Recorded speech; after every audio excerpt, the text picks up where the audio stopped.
அஸ்ஸலாமு அலைக்கும் வரஹ்மத்துல்லாஹி வபரகாத்துஹு. வணக்கம் அன்பான மாணவர்களே, பாத்வே சயின்ஸ் அகாடமியால தரம் 11க்கான ஆன்லைன் ரீதியான விஞ்ஞான வகுப்புகள்ல ஏற்கனவே 2ஆம் தவணைக்கான அலகு 10 சிலபஸையும் நாங்க முடிச்சு, அதன் பிற்பாடு முயற்சி 1 எனும் செயற்திட்டத்தை நாங்க செய்திருந்தோம். அதையும் பூரணமாக முடிச்சு நாங்க 3ஆம் தவணைக்கான பாடத்திட்டத்தை சிலபஸை படிக்கிறதுக்கு இன்றைய வகுப்புல இருந்து நாங்க ஆரம்பமாக இருக்கிறோம்.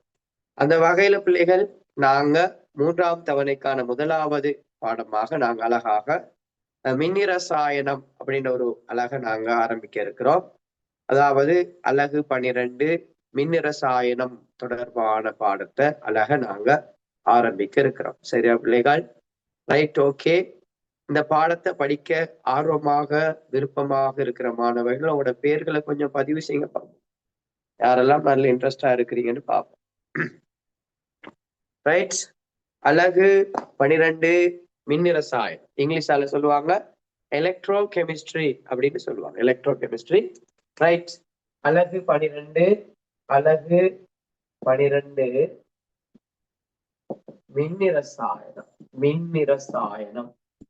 மின்னிரசாயனம். Right, okay. அப்ப பிள்ளைகள், இதுல டியூட்டை நாங்க குரூப்ல போட்டுருக்கிறோம். சரி, ஓகே. ரைட், அந்த வகையில பிள்ளைகள், இந்த மின்னிரசாயனம் அப்படின்ற பாடத்துல பிள்ளைகள் மிக முக்கியமாக 2 விஷயம் இருக்கு. மிக முக்கியமா ரெண்டு விஷயம். ஒன்று மின் இரசாயனம், இரசாயனம் மின். இங்க 2 விஷயம் தான். ஒன்று அதாவது மின் இரசாயனம், இரசாயனம் மின். ஒன்று இரசாயனம், அங்க இருந்து மின் உருவாகுது, மின். அதே மாதிரி மின்னில் இருந்து இரசாயனம், இரசாயன மாற்றம். அதாவது இதை நாங்க சுருக்கமா சொல்லுவோம் மின் பகுப்பு அப்படின்னு கதைப்போம். ஆகவே பிள்ளைகள், உங்களுக்கு தெரியணும், இங்க இருக்கக்கூடிய மிக முக்கியமான 2 விஷயம். ஒன்று இரசாயன பதார்த்தங்களை பயன்படுத்தி, இரசாயன சேர்வைகளை பயன்படுத்தி நாங்க மின்ன உற்பத்தி செய்யறோம். இரசாயன பதார்த்தங்களை பயன்படுத்தி மின்ன உற்பத்தி செய்யறோம். இது ஒரு விஷயம். அதே போல மின்னின் மூலமாக, அதாவது கரண்ட், மின்னின் மூலமாக ரசாயன மாற்றங்களுக்கு உட்படுத்துறோம். அதை நாங்க சொல்லுவோம் மின் பகுப்பு. ஏற்கனவே நாங்க சின்ன சின்ன வகுப்புகள்ல படிச்ச விஷயங்களை அடிப்படையாக கொண்டு தரம் 11ல நாங்க இந்த பாடத்தை தெளிவா படிக்க போறோம். சரியா பிள்ளைகள்? உண்மையிலே நல்ல தெளிவா படிக்க போறோம். இந்த பாடத்தை நீங்க கிளியரா விளங்குவீங்களாக இருந்தா, ஏ லெவல்ல கெமிஸ்ட்ரி அப்படின்னு ஒரு பாடம் படிக்கிற பிள்ளைகள் எலக்ட்ரோ கெமிஸ்ட்ரி, பிசிக்கல் சயின்ஸ்ல, பிசிக்கல் கெமிஸ்ட்ரியில எலக்ட்ரோ கெமிஸ்ட்ரின்னு ஒரு பாடம் இருக்குது. உண்மையிலேயே நல்ல ஒரு பாடம். அதை நாங்க படிச்சு கொள்ளலாம். சரியா பிள்ளைகள்? ரைட், இந்த பாடம் முடியத்தான் நாங்க எலக்ட்ரானிக்ஸ் பாடம் படிப்போம். யூனிட் 11க்குரிய எலக்ட்ரானிக்ஸ் பாடம் படிப்போம். ஆகவே முதலாவது நாங்க இந்த மின் இரசாயனம் அப்படின்ற ஒரு பாடத்தை முடிப்போம். இது ஒரு பெரிய பாடம். அதே போல நிறைய கேள்விகள் வரக்கூடிய ஒரு பாடம். அதால நாங்க ஃப்ரெஷ்ஷாவே இந்த பாடத்தை நாங்க ஆரம்பிச்சிருக்கிறோம். சரியா பிள்ளைகள்? ரைட்டா? நான் இவ்வளவு நேரம் சொன்ன விஷயம் ஓகே நாங்கள்? அதாவது இந்த பாடத்துல இருக்கக்கூடிய மிக முக்கியமான விஷயம் ரசாயன பதார்த்தத்திலிருந்து மின்ன பயன்படுத்தி ரசாயனம் மாற்றம். இது தொடர்பான விஷயங்களை தான் நாங்க பார்க்க போறோம். சரி பிள்ளைகள், இங்க இருக்கக்கூடிய முதலாவது விஷயம், இந்த மின் இரசாயனம் பாடத்துல இந்த இரசாயன பதார்த்தங்களை பயன்படுத்தி மின் உற்பத்தி செய்தல் அப்படின்ற விஷயத்த நாங்க மின் இரசாயன களங்கள் அப்படின்னு சொல்லுவோம். மின் இரசாயன களங்கள், மின் இரசாயன களங்கள், மின் இரசாயன களங்கள் தொடர்பாக நாங்க படிப்போம். மின் இரசாயன களம், மின் இரசாயன களம்னா என்ன, அதனால என்னென்ன உபகரணங்களை நாங்க இயக்குறோம், மின்னரசாயன களங்கள் பாத்தீங்கன்னா எவ்வாறான இரசாயன மாற்றத்துக்கு உட்படுது, அந்த ரசாயன மாற்றத்தால எப்படி மின் உருவாக்கப்படுது, எல்லா விடயங்களையும் நாங்க பார்ப்போம். சரியா பிள்ளைகள்? இதை நாங்க சொன்னது மின் இரசாயன களம். 2வது பாத்தீங்கன்னா பிள்ளைகள் மின் பகுப்பு. மின் பகுப்பு, மின் பகுப்பு அதாவது என்ன சுருக்கம்னு சொன்னா பிள்ளைகள், இந்த மின் இரசாயன களத்தை பயன்படுத்தி நாங்க என்ன செய்வோம்னு சொன்னா இரசாயன பதார்த்தங்களை நாங்க பகுக்க போறோம். அதாவது மின் இரசாயன களத்திலிருந்து மின் வரும் தானே பிள்ளைகள், அந்த மின்னிலிருந்து நாங்க ரசாயன பதார்த்தங்களை பகுக்க போறோம். குறிப்பாக நாங்க படிக்கிற மின் பகுப்பு மிக முக்கியமாக உருகிய சோடியம் குளோரைட், உருகிய சோடியம் குளோரைட் மின் பகுப்போம். அதே மாதிரி சோடியம் குளோரைட்டு கரைசல், கரைசல மின் பகுப்போம். அதே மாதிரி செப்பு சல்பேட்டு கரைசல மின் பகுப்போம், செப்பு சல்பேட்டு கரைசல மின் பகுப்போம். அதே மாதிரி பாத்தீங்கன்னா பிள்ளைகள் அமிலம் துமிக்கப்பட்ட நீர், அமிலம் துமிக்கப்பட்ட நீர் இத மின் பகுப்போம். ரைட், இந்த விஷயங்கள் எல்லாம் நாங்க படிப்போம். அதே போல இந்த மின் பகுப்புட பயன்பாட்டுல ஒன்று இருக்கு பிள்ளைகள், உங்களுக்கு தெரியணும், மின் முலாமிடல், மின் முலாமிடல் தொடர்பாக படிப்போம். மின் முலாமிடல் தொடர்பாக படிப்போம். மின் முலாமிடல், மின் முலாமிடல் சொன்னா என்ன, மின் முலாமிடல் செய்யற டைம்ல என்ன விடயங்களை கடைபிடிக்கணும், ஒரு தரமான மின் முலாமிடலுக்கு என்ன செய்ய வேண்டும் போன்ற விடயங்கள் எல்லாம் நாங்க படிப்போம். அழகா தெளிவா படிப்போம். அதன் பிற்பாடு இந்த மின் பகுப்பால என்னென்ன நன்மைகள் இருக்கு நாங்க படிப்போம். உலோக பிரித்தெடுப்பு, உலோகங்களை சுத்திகரித்தல், ரசாயன பதார்த்தங்களை பிரிக்கிறது போன்ற விடயங்கள் எல்லாம் நாங்க படிப்போம். அதன் பிற்பாடு இறுதியாக ரைட், அப்ப முதலாவது மின் ரசாயன களங்கள், இரண்டாவது மின் பகுப்பு, மூன்றாவது உலோக அரிப்பு, உலோக அரிப்பு அப்படின்னு கதைக்கிறோம். உலோக அரிப்பு, அப்ப உலோகங்களோட மேற்பரப்பு மங்கள் அடைதல் நாங்க அழகா தெளிவா பார்ப்போம். உலோக அரிப்புல நாங்க இரும்பு உருக்கு போன்ற பதார்த்தங்கள்ல துருப்பிடித்தல், துருப்பிடித்தல் அப்படின்னு ஒரு விஷயம் நடக்கும். இரும்பு துருப்பிடித்தல் அப்படின்னு பார்ப்போம். அந்த இரும்பு துருப்பிடித்தலுக்கு அவசியமான காரணிகள் என்னென்ன, இரும்பு துருப்பிடித்தலை தூண்டும் காரணிகள் என்ன, இரும்பு துருப்பிடித்தலை நிரோதிக்கும் காரணிகள் என்ன, அதுல ரசாயன மாற்றங்கள் என்ன, ரைட், இரும்பு துருப்பிடித்தல்ல ஏனைய உலோகங்களின் பங்களிப்பு என்ன போன்ற விடயங்களை நாங்க தெளிவாக இந்த அலகுல நாங்க படிக்க போறோம் இல்லைகள். ரைட், ஆரம்பத்துல உங்களுக்கு இதுல உள்ள விஷயங்கள் உங்களுக்கு தெளிவில்லாம இருந்தாலும் இதன் பிற்பாடு நாங்க படிக்கிற ஒவ்வொரு வகுப்புலையும் ஃபுல் கிளியராக விளங்கப்போம். உண்மையாவே கடந்த வருடங்கள்ல என்ற வகுப்புல உதாரணமாக சில பாடங்களை என்னிடம் படிச்ச பிள்ளைகள் இன்னும் ஒருத்தருக்கு விளங்கப்படுத்துற ஆற்றல்ல வளர்ந்தாங்க. எந்த கேள்விகளை கொடுத்தாலும் உடனே செய்யக்கூடிய மாணவர்களாக இருந்தாங்க. ரைட், ஓகே, இன்ஷா அல்லாஹ் நீங்களும் அவ்வாறான மாணவராக மாறணுமாக இருந்தால் தொடர்ந்து இந்த வகுப்புல என்ன செய்யலாம், இணைந்து நீங்க கட்டாயம் இந்த பாடங்களை தெளிவு பெற்று இன்னும் ஒருத்தருக்கு நீங்க அழகாக விளங்கப்படுத்தி நல்ல ஒரு டேலண்ட் ஆற்றல் நீங்க வளர்த்துக் கொள்ள முடியும். சரியா பிள்ளைகள்? ரைட், ஓகே, இன்ஷா அல்லாஹ் மூன்றாம் தவணை என்பது தரம் 11ல இருக்கக்கூடிய மிக முக்கியமான ஒரு கட்டம். அதாவது உங்களுக்கு தெரியும், தரம் 5 புலமை பரீட்சையை தொடர்ந்து அடுத்ததாக இருக்கக்கூடிய பொது பரீட்சை தான் காப்போத்த சாதாரண தர பரீட்சை. அப்ப அந்த ஓலவல் பரீட்சைய நீங்க எவ்வாறான அடைவுகளை அடைய போறீங்க என்பதை மிக முக்கியமாக தீர்மானிக்கின்ற ஒரு ஒரு காலமாக மூன்றாம் தவணை இருக்குது. சரியா பிள்ளைகள்? இனி இந்த விளையாட்டு பண்ணாம வேற வேற என சிந்தனைகள் இல்லாம படிக்கோடும். ரைட், நான் நான் இந்த சமூகத்துல உயர்ந்த நிலையை அடையணுமா இருந்தா நான் படிக்கணும். நான் படிச்சதால ஏன் பெற்றோர் இந்த சமூகத்துல உயர்ந்த அந்தஸ்துக்கு வருவாங்க, எனவே பெற்றோருக்காக படிக்கணும்.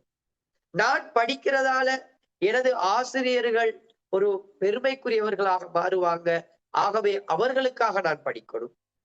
எனது ஊர்ல ஒரு டாக்டர், இவர் ஒரு இன்ஜினியர் அப்படின்ற வசனங்களை கேட்கணும் என்பதற்காக நாங்க படிக்கணும். ஆகவே பிள்ளைகள், அன்பார்ந்த மாணவர்களே, படிங்க பிள்ளைகள். படிப்பு ஒன்றுதான் நிலையான ஒரு சொத்து.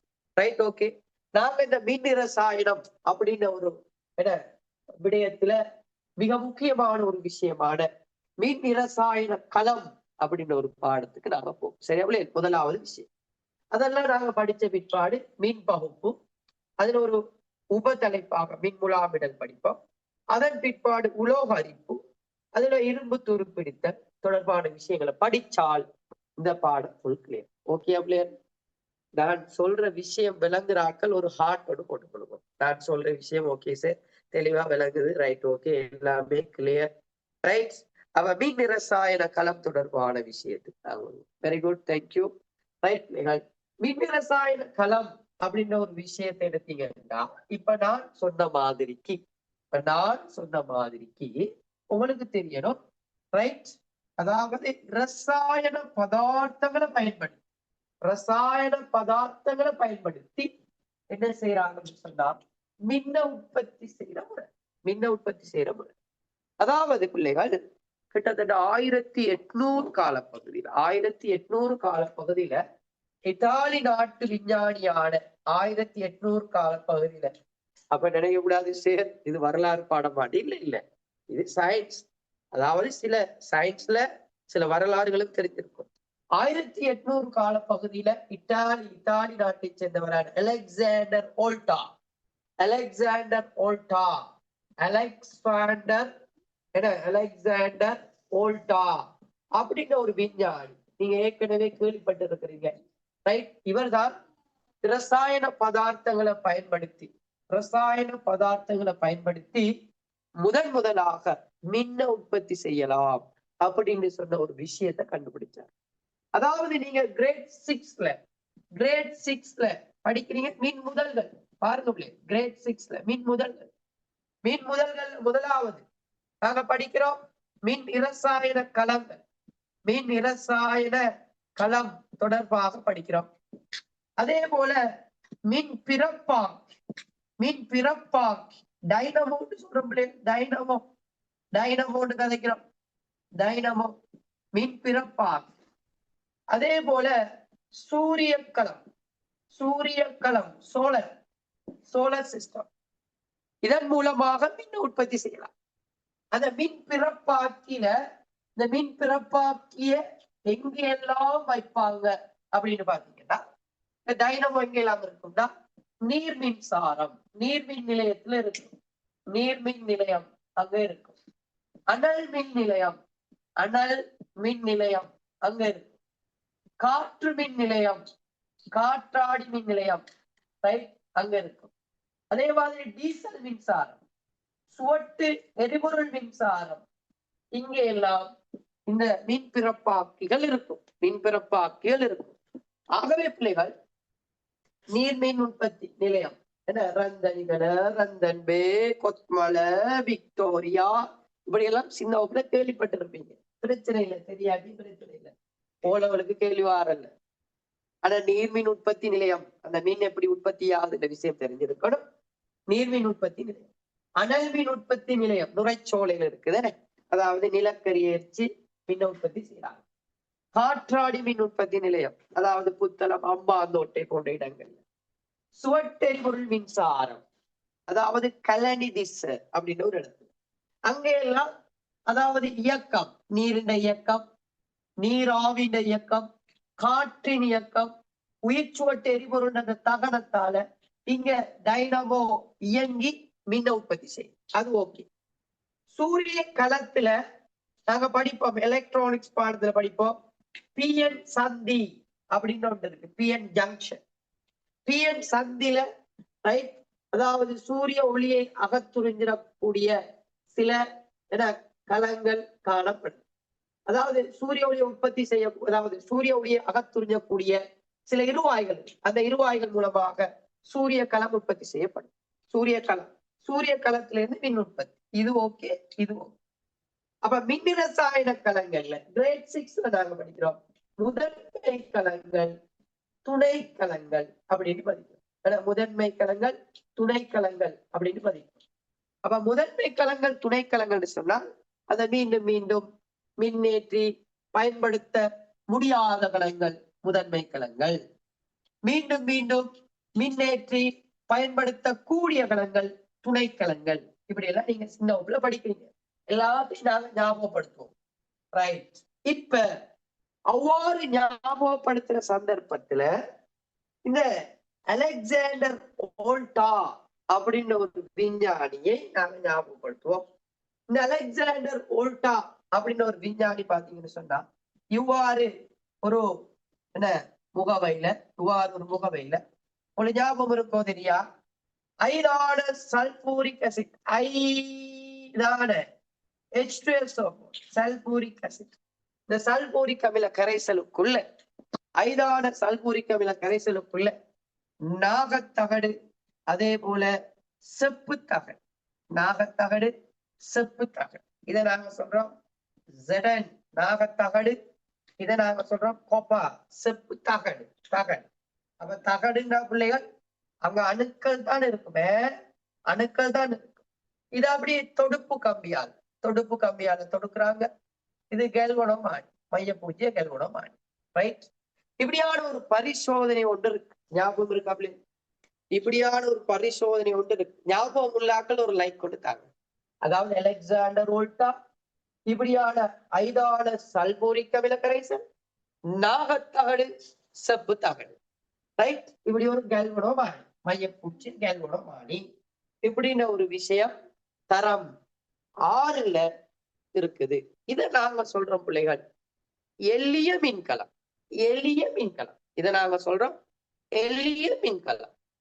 இந்த எளிய மின்கலத்துக்கு இன்னும் ஒரு பேர் ஓல்டா களம். எளிய மின்கலம், எளிய மின்கலம், ரைட். ஓகே. அப்ப மின்னிரசாயன களத்துல ஒரு வகை இந்த ஓல்டா களம், இதை சொல்றது எளிய மின்கலம். முதலாக கண்டுபிடிக்கப்பட்ட பெட்ரி இது அன்புலே, முதலாக கண்டுபிடிக்கப்பட்ட பெட்ரின்னு ஞாபகத்துல வச்சுக்கணும். அப்ப இந்த எளிய மின்கலம் இங்க இருந்து மின்ன உற்பத்தி செஞ்சாங்க, இது ஒரு முறை. இதுல பல குறைபாடுகள் இருக்கு, நாங்க படிக்க போறோம். எல்லா விஷயங்களையும் தெளிவாக படிக்க போறோம். அப்ப இந்த ரசாயன களத்துல நிறைய குறைபாடுகள் இருக்கு, நாங்க பார்ப்போம். நாகத்தாடு கரையும், செப்பு தகடுல வாயு குமிழிகள் தோன்றும், கையாளுவது கடினம், இதுல அமிலம் காணப்படுறதால கையாளுவது கடினம், இதுல வார மின்னோட்டம் மிக சிறிய மின்னோட்டம், எல்லாம் தெளிவா படிப்போம், நீங்க ஒண்ணு யோசிக்க தேவை. அதன் பிற்பாடு ஜான் டேனியல்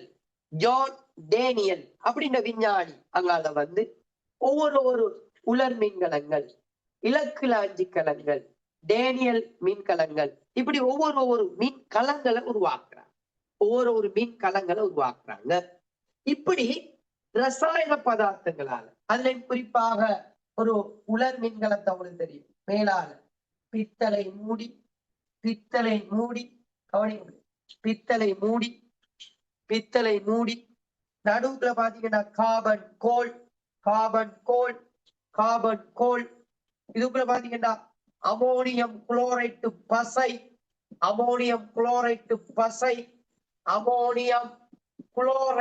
பசை, சக M1O2 தூள், மங்கனீர் ஆக்சைடு தூள், இதெல்லாம் இருக்கும். அதோட கீழே பாத்தீங்கன்னா நாக நாகம், அப்ப மறையேற்றத்துல நாகம், பித்தளை மூடி, இதுக்கு மேலான காவலி, ரைட், காவலி பதார்த்தம். இப்படி உலர் மின்கலங்கள் தயாரிக்கப்பட்டது. அப்ப இதுக்குள்ள இருக்கக்கூடிய அந்த ரசாயன பதார்த்தங்களால அந்த ரசாயன சக்தி என்ன நடக்குதுன்னா மின் சக்தியை உருவாக்கும். அப்ப ரசாயன சக்தி மின் சக்தியை உருவாக்கும். ஆகவே இந்த ரசாயன சக்தியில இருந்து மின் சக்தியை உருவாக்குகின்ற இந்த கலங்களைத்தான் நாங்க சொல்றது மின் இரசாயன கலங்கள் அப்படின்னு சொல்றோம். அப்ப ரசாயன பதார்த்தங்கள்ல இருந்து ஒரு மின் சக்தியை உருவாக்குறது, இதைத்தான் நாங்க சொல்றோம் மின் இரசாயன கலங்கள் அப்படின்னு கதைக்கிறோம், ரைட். ஓகே. அப்ப இந்த மின் இரசாயன கலங்களால நாம பல்வேறு பொருட்கள் தற்காலத்திலையும் இயங்கிக் கொண்டிருக்குது. அதுல மிக முக்கியமாக விளையாட்டு உபகரணங்கள், பல விளையாட்டு உபகரணங்கள் இந்த மின் இரசாயன கலங்கள் மூலமாக, விளையாட்டு உபகரணங்கள் மின் இரசாயன கலங்கள் மூலமாக இயங்கும், வெற்றியில இயங்கும். அதே மாதிரி கடனிகள் என்ன நடக்குதுன்னா இந்த மின் இரசாயன கலங்களால இயங்கும். அதே மாதிரி கை கடிகாரம் இந்த மின்னிரசாயன களங்களால இயங்குது. அதே மாதிரி பாத்தீங்கன்னு சொன்னா பிள்ளைகள் ரைட். அப்ப மின்னிரசாயன களங்கள்ல பல்வேறு விதமான குறிப்பாக கணிப்பான் கால்குலேட்டர் இயங்கக்கூடியதாக இருக்கு. கால்குலேட்டர் இயங்கக்கூடியதாக இருக்கு. அதே மாதிரி மின்சூல் என்பது உங்களுக்கு தெரியணும் என்ன, டார்ச் லைட் இயங்கக்கூடியதாக இருக்குது. அதே மாதிரி டெலிபோன் அதாவது போன் கை கடிகாரம் அதாவது ஹேண்ட்போன் அதை நாங்க சொல்றது இந்த கையடக்க தொலைபேசிகள் இயங்கக்கூடியதாக இருக்கு. ஆகவே பாத்தீங்கன்னா இதெல்லாம் இந்த மின்னிரசாயன களங்கள் மூலமாக இயங்கக்கூடியவைகளாக இருக்கும். ஆகவே கட்டாயம் நோட் பண்ணிக்கொள்ளுங்க. உங்களோட புக் அவங்களோட டியூப்ல நான் தந்திருக்கிறேன். மின்னிரசாயனம் என்பது மின்னிரசாயன களங்கள், மின் பகுப்பு, உலோக அறிவு. அதுல மின்னிரசாயன களம்னு தந்திருக்கு. மின்னிரசாயன களங்களை பொறுத்த வரைக்கும் ஒன்று மின்னிரசாயன களங்களால் இயங்குகின்ற சாதனங்கள் ஆவன. அப்ப மின்னிரசாயன களங்களால் இயங்குகின்ற சாதனங்கள் ஆவன. அப்ப குறிச்சு கொள்ளுங்க பிள்ளை, ஒவ்வொரு இடைவெளிக்குள்ளையும் குறிச்சு கொள்ளுங்க. மின்னிரசாயன களங்களால் விளையாட்டு கார் அல்லது விளையாட்டு உபகரணங்கள், கணனி, மின்சூல், கணிப்பான்கள், கையடக்க தொலைபேசி, கை கடிகாரம், இதெல்லாம் மின்னிரசாயன களங்கள் மூலமாக இயங்கக்கூடியவைகளாக இருக்கும். ஓகே அப்படி நோட் பண்ணிக்கொள்ளுங்க. நோட் பண்ணிட்டு ஓகே அப்படின்னு ஒரு மெசேஜ் ஒன்று போட்டுக்கொள்ளுங்க பிள்ளைங்க. ரைட். நோட் பண்ணிட்டு ஓகேன்னு ஒரு மெசேஜை போட்டுக்கொள்ளுங்க. அதாவது பிள்ளைகள் மின்னிரசாயனம் பாடத்துல முதலாவது நாங்க படிக்கிறோம் மின்னிரசாயன களம். அந்த மின்னிரசாயன களம் சொன்னால் ரைட், இவ்வாறு இரசாயன பதார்த்தங்களை பயன்படுத்தி நாங்க மின் சக்தியை உற்பத்தி செய்யறோம். ரைட். அதுல எளிய மின்கலம் அப்படின்னு ஒன்று இருக்குது, உலர் மின்கலம் அப்படின்னு ஒன்று இருக்குது. ரைட். இவ்வாறு ஈய சேமிப்பு களம் அப்படின்னு ஒன்று இருக்குது. அதே மாதிரி பாத்தீங்கன்னு சொன்னா கார மின்கலம் அப்படின்னு ஒன்று இருக்குது. இப்படி பல மின்கலங்கள் இருக்கு. அந்த மின் இரசாயன களங்கள் இவ்வாறான சாதனங்களை உபகரணங்களை இயக்கக்கூடியதாக இருக்குது. இவ்வாறான உபகரணங்களை இயக்கக்கூடியதாக இருக்கு. ரைட். அடுத்தது மின்கல வடுக்கு எனப்படுவது. அப்ப பாத்தீங்கன்னா பிள்ளைகள், அப்ப மின்கல வடுக்கு அப்படின்னு சொன்னா இப்ப உங்களுக்கு தெரியணும் மின்னிரசாயன களங்கள். இப்படி மின்னிரசாயன களங்கள் பல இணைந்து உருவாக்கப்பட்டவைகளை நாம சொல்லுவோம் மின்கல வடுக்கு பேட்டரி அப்படின்னு கதைப்போம். அப்ப மின்னிரசாயன களங்களை இணைத்து உருவாக்கப்பட்டது. அப்ப மின்கல வடுக்குன்னா நோட் பண்ணிக்கொள்ளுங்க. மின்கல வடுக்குன்னு சொன்னா பல மின்னிரசாயன களங்கள் இணைந்து உருவாக்கப்பட்டது அப்படின்னு ஒரு விஷயத்த கொடுக்கும். பல மின்னிரசாயன களங்கள் இணைந்து உருவாக்கப்பட்டது.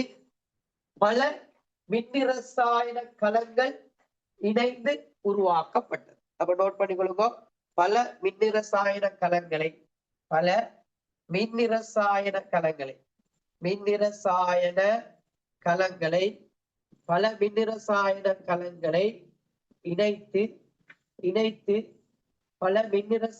களங்களை இணைத்து உருவாக்கப்பட்டது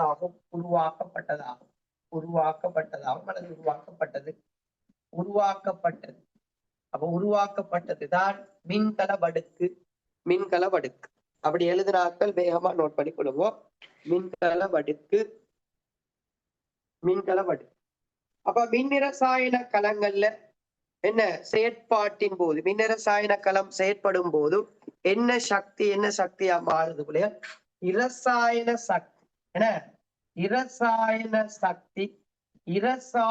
சக்தி என்ன சக்தியாக மாற்றப்படுதுன்னா மின் சக்தியாக மாற்றப்படுது. ரசாயன சக்தி மின் சக்தியாக மாற்றப்படுது. நோட் பண்ணிக்கணும் பிள்ளையா. ஏன்னா இரசாயன சக்தி மின் சக்தியாக மாற்றப்படுகிறது. இரசாயன சக்தி மின் சக்தியாக மாற்றப்படுகிறது. ரைட். ரசாயன சக்தி மின் சக்தியாக மாற்றப்படுது. ஆகவே பிள்ளைகள், இந்த மின் இரசாயன களத்துல நடைபெறுகின்ற தாக்கங்கள், இங்க நடக்கிற தாக்கங்கள், இதுல நடக்கிற செயற்பாடுகள் எல்லாவற்றையும் நாங்க இந்த மின் ரசாயனம் அப்படின்னு ஒரு டாபிக்ல தலைப்புல நாங்க படிக்க போறோம். ரைட்? அப்ப மின் ரசாயன களத்தில் நடக்கிற தாக்கம், செயற்பாடுகள் தொடர்பான முழு விளக்கத்தையும் நாங்க இந்த பாடத்துல படிக்க போறோம். ஓகே, ரெடியா இருக்கிறார்கள்? ஒரு ஹார்ட் ஒன்று போட்டு கொடுங்க. இங்க நடக்கிற என்ன ரசாயன தாக்கங்கள், இந்த விஷயங்கள் உங்களுக்கு தெரிஞ்சிருக்கும். இப்ப இதுல இருக்கிற விஷயங்கள் எல்லாம் கொஞ்சம் உங்களுக்கு தெரிஞ்சிருக்கும். அதாவது உங்களுக்கு தெரிஞ்சிருக்கும், மின் ரசாயன களங்கள் இணைந்துதான் மின்கல வடுக்கள் உருவாக்கப்பட்டது. மின் ரசாயன களத்தால இவையெல்லாம் இயங்குது. மின் ரசாயன களத்துல ரசாயன சக்தி மின் சக்தியா மாறுது, எல்லாம் தெரியும். ஆனால் உள்ளுக்குள்ள இருக்கக்கூடிய கெமிஸ்ட்ரி என்ன, இந்த மின் ரசாயன களத்துக்குள்ள இருக்கிற கெமிஸ்ட்ரி என்ன, இதைத்தான் நாங்க பார்க்க போறோம். சரியா பிள்ளைகள்? நல்ல அழகா பாருங்க பிள்ளைகள், தெளிவா உங்களுக்கு விளங்கும்.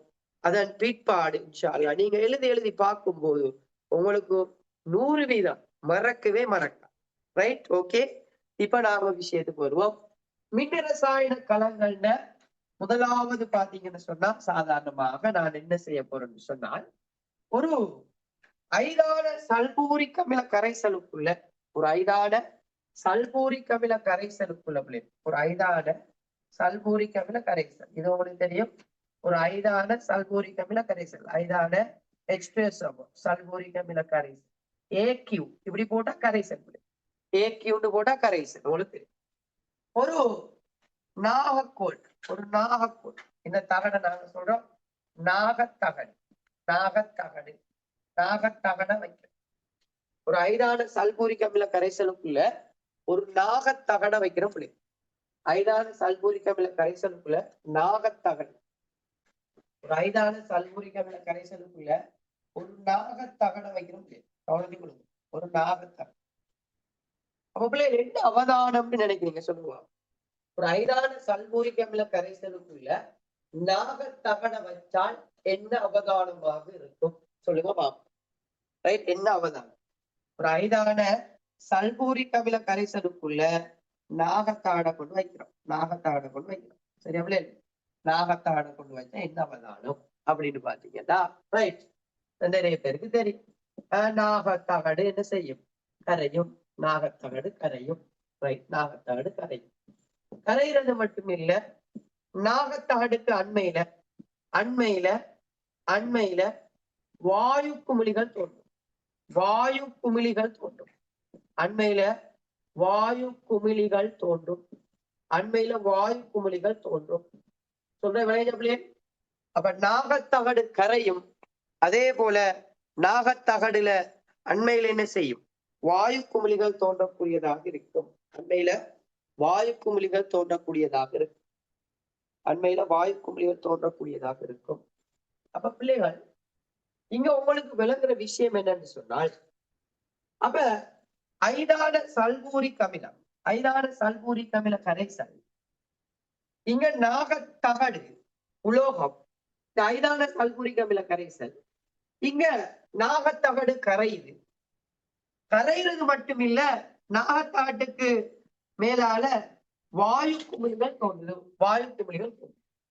இங்க நடக்கிற ரசாயனம் அப்படி என்னன்னு பாத்தீங்கன்னா, நாகத்தகடு கரையுதுன்னு சொன்னா, நாகம் என்பது ஒரு தகடு, நாகத்தகட்டுக்குள்ள உங்களுக்கு தெரியும் அணுக்கள் காணப்படும். அப்ப பிள்ளைகள் நல்லா ஞாபகத்தில் வச்சுக்கொள்வோம், நாகம் நாகத்தகடு, நாகத்தகடு. இந்த நாகத்தகட்டுக்குள்ள பாத்தீங்கன்னா உலோகங்களோட இயல்புகள், உலோகங்களை பொறுத்த வரைக்கும் அதோட இயல்புகள் உங்களுக்கு நல்லாவே தெரியும்.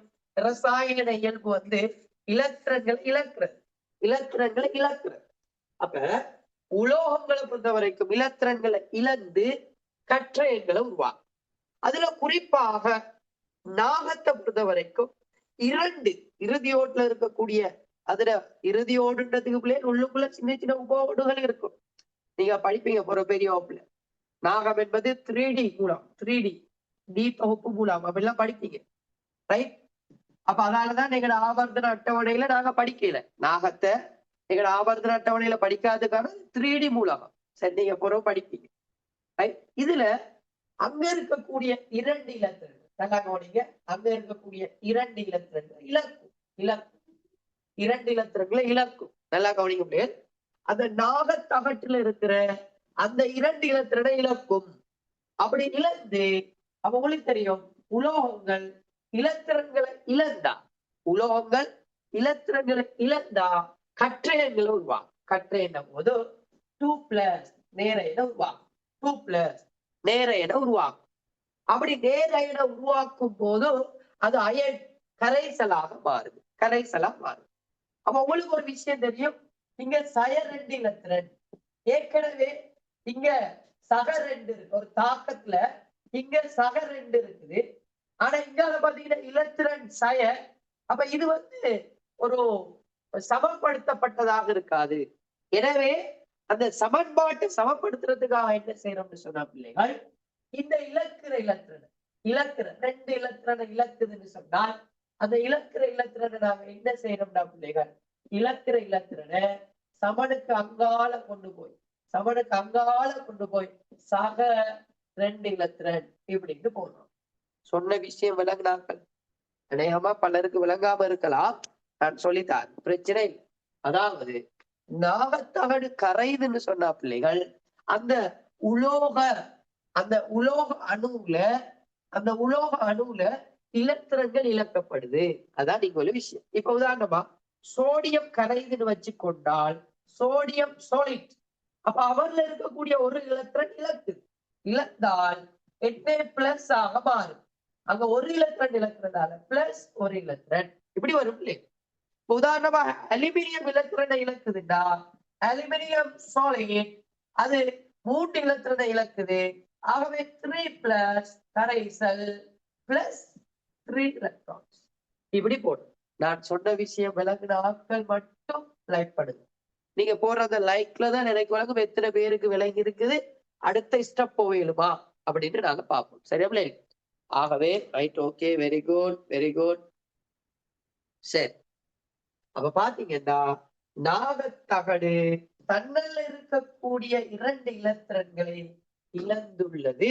நாகத்தகடு தன்னல்ல இருக்கிற 2 இலத்திரன்களை இழந்துள்ளது. ரைட், இப்படி இலத்திரன்களை இழந்தால், நான் சுருக்கமா இப்பவே சொல்லித்தாரு, 2 இலத்திரன்களை இழந்தால் உதாரணமாக ஒரு சமூகத்துல அவங்களுடைய நேர காலங்களை இழக்கிறார். சமூகத்துக்காக அவருடைய பொருளாதாரத்தை கொடுக்கிறார். அப்ப அவங்களை உயர்த்தி வைப்பாங்களா பிள்ளைகள், அவங்களை தாழ்த்தி வைப்பாங்களா? சொல்லுங்கப்பா. அதாவது சமூகத்துக்காக அல்லது ஒரு நல்ல விடயத்துக்காக எல்லாத்தையும் விளக்குறாரு, அதாவது அவர்ல இருக்கக்கூடிய விஷயங்களை கொடுக்கிறாருன்னு சொன்னால், இழக்கிறாருன்னு சொன்னால், இப்ப சமூகத்துல உயர்த்தி வைப்பாங்களா தாழ்த்தி வைப்பாங்களா? சொல்லுங்கப்பா. உயர்த்துவாங்களா தாழ்த்துவாங்க? அத மாதிரிதான் அணுக்களும் இலத்திரன்களை இழக்கும் போது பிள்ளைகள் அவங்கள உயர்த்தி வைப்பாங்க. என்ன? அதாவது இலத்திரன்களை இழக்கும் போது, சமூகத்துக்காக செலவழிக்கும் போது அவங்களை நாங்க உயர்த்தி வைக்கிறாங்க. அதை சொல்லுது ஒட்சியேற்றல் தாக்கம். ரைட், இலத்திரனை இழக்கிற தாக்கத்தை நாங்க சொல்லுது ஒட்சியேற்றல் தாக்கம். நாங்க படிப்போம். இப்போதைக்கு இந்த அவதானத்தோட தாக்கத்தை உங்களுக்கு சொல்லிட்டாரு. அப்ப நாகத்தகடு கரைதுனா பிள்ளைகள், நாகத்தகட்டுல நாக அணுல இருக்கக்கூடிய இலத்திரன்களை இழக்குது. ரைட், அப்ப உங்களுக்கு ஒரு விஷயம் தெரியும். அப்ப நாகம் இலத்திரன்களை இழந்து இந்த கரையில இலத்திரன்கள் இருக்கும். இந்த அருகுல இலத்திரன்கள் இருக்கும். Right, okay. 2வது விஷயம், இந்த நாகத்தகட்டுக்கு அண்மையில வாயு குமிழிகள் தோன்றுது. அப்ப வாயு குமிழி தோன்றதுக்கான காரணம் என்னன்னு பாத்தீங்கன்னா பிள்ளைகள், இப்ப இந்த இலத்திரனை பிள்ளைகள் நல்லா ஞாபகத்துல வச்சுக்கொள்ளுங்க. இந்த இலத்திரன்களை வாங்குறதுக்கும் அயன்கள் இருக்குது. இப்ப நீங்க யோசிக்கலாம், ஏன் இந்த சல்பூரிக் அமிலத்தை இங்க சேர்த்தாங்க? ஏன் காய்ச்சி வடித்த நீரை பயன்படுத்தி இருக்கலாம் தானே, அல்லது வேற ஏதேனும் தேங்காய் எண்ணெயை பயன்படுத்தி இருக்கலாம் தானே, ஏன் ஐதான சல்பூரிக் அமில கரைசலை பயன்படுத்துறாங்க அப்படின்னு சொன்ன பிள்ளைகள், உங்களுக்கு தெரியணும், சல்பூரிக் அமில கரைசல் H2SO4 இது கரைசல் நிலையில எல்லாருக்கும் தெரியும். அமில மூலம் உப்புல நாங்க படிச்சோம். இது கரைசல் நிலையில என்ன செய்யும் பிள்ளைகள்? அயனாக்கம் அடையும், பிரியும் பிரியும். அப்ப ரெண்டுன்றதால 2H+, 2H+ அயனாகவும் பிளஸ் SO4 2- அயனாகவும் பிரியும். அதனாலதான் நாங்க சொல்றோம் இது வன் அமிலங்கள் அப்படின்னு கதைக்கிறோம். ஏன் வன் அமிலம்? முற்றாக அயனாக்கம் அடைந்து, பூரணமாக அயனாக்கம் அடைந்து H+, SO4 2- அப்படின்ற அயன்களை உருவாக்குது. நான் சொன்ன விஷயம் விளங்குறாங்க. அமில மூலம் உப்புல நாம படிச்சிருக்கிறோம். அமிலங்களை பொறுத்த வரைக்கும் நீர்க்கரைசல் நிலையில என்ன செய்யும்? அயனாக்கம் அடையும், H+ தோற்றுவிக்கும், பிரிஞ்சிய H+ தோற்றுவிக்கும். உங்களுக்கு தெரியணும் சல்பூரிக் அமிலம். இந்த சல்பூரிக் அமிலம் என்பது பிள்ளைகள் ஒரு பங்கீட்டு வழி பிணைப்பு. அப்ப பங்கீட்டு வழி பிணைப்பு கொண்ட சேர்வை, பங்கீட்டு வழி பிணைப்பு என்ன செய்யும்டா? அயனை உருவாக்க முடியாது. அப்ப பங்கீட்டு வழி பிணைப்புல அமிலங்கள் என்ன செய்யும்னா நீர்ல கரைந்து அமிலங்களை, அதாவது H+ உருவாக்கும். அப்படி H+ உருவாக்குனா இதை நாங்க சொல்றது அமிலம் அப்படின்னு கரைக்கும். நீர்க்கரைசல் நிலையில முற்றாக